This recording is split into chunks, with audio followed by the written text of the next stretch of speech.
بسم اللہ الرحمن الرحیم۔ السلام علیکم۔ آپ کا اپنا چینل سنی وائس، پلیز اسے ضرور سبسکرائب کریں۔ ایاک نعبد و ایاک نستعین۔ اے اللہ، ہم تیری ہی عبادت کرتے ہیں اور تجھی سے مدد چاہتے ہیں۔ اللہ کی یاد اور شیطان کی چال۔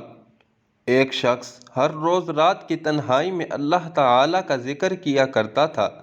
اس کام میں اس نے کبھی ناگا نہ کیا تھا۔ ایک دن شیطان نے اس کے دل میں وسوسہ ڈالا کہ اے شخص، تو ہر روز رات کو اللہ اللہ کرتا ہے، اور ایک مدت گزر گئی اس کام کو کرتے ہوئے، لیکن کیا کبھی ایک بار بھی اللہ تعالیٰ کی بارگاہ سے جواب میں لبیک ہوئی ہے؟ تو کس عاجزی اور انکساری سے اللہ تعالیٰ کی ضربیں لگاتا ہے، لیکن اللہ تعالیٰ سے تجھے ایک جواب تک نہیں آیا۔ اس شخص کے دل میں اس خیال کا آنا تھا کہ وہ پریشان ہو گیا اور شکستہ خاطر ہو کر لیٹ گیا۔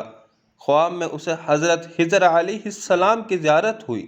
آپ علیہ السلام نے اس سے پوچھا، اے اللہ کے بندے، تو اللہ کے ذکر سے رک کیوں گیا؟ کہنے لگا، میں تو ہر روز اللہ اللہ کرتا تھا، لیکن جواب میں میرے پاس لبیک نہیں آیا، اس لیے میں اس بات سے ڈر گیا کہ شاید میں اللہ تعالیٰ کی بارگاہ میں مردود ہوں۔ یہ سن کر حضرت خضر علیہ السلام نے فرمایا، اے شخص، اللہ پاک نے مجھ سے فرمایا کہ جا میرے اس بندے سے کہہ دو کہ تیرا اللہ اللہ کہنا میرے ہی کرم کی وجہ سے ہے۔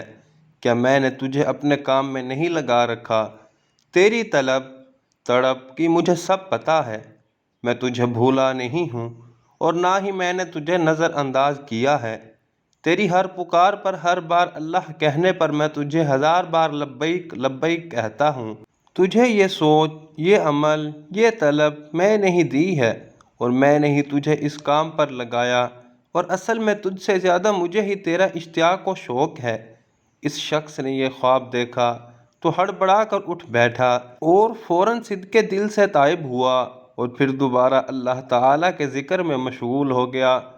اللہ تعالیٰ کے حضور دعا ہے کہ اللہ تعالیٰ ہم سب مسلمانوں کو اسی طرح اپنے ذکر میں مشغول رکھے۔ اللہ تعالیٰ ہم سب کو اپنے حفظ و ایمان میں رکھے۔ آمین یا رب العالمین۔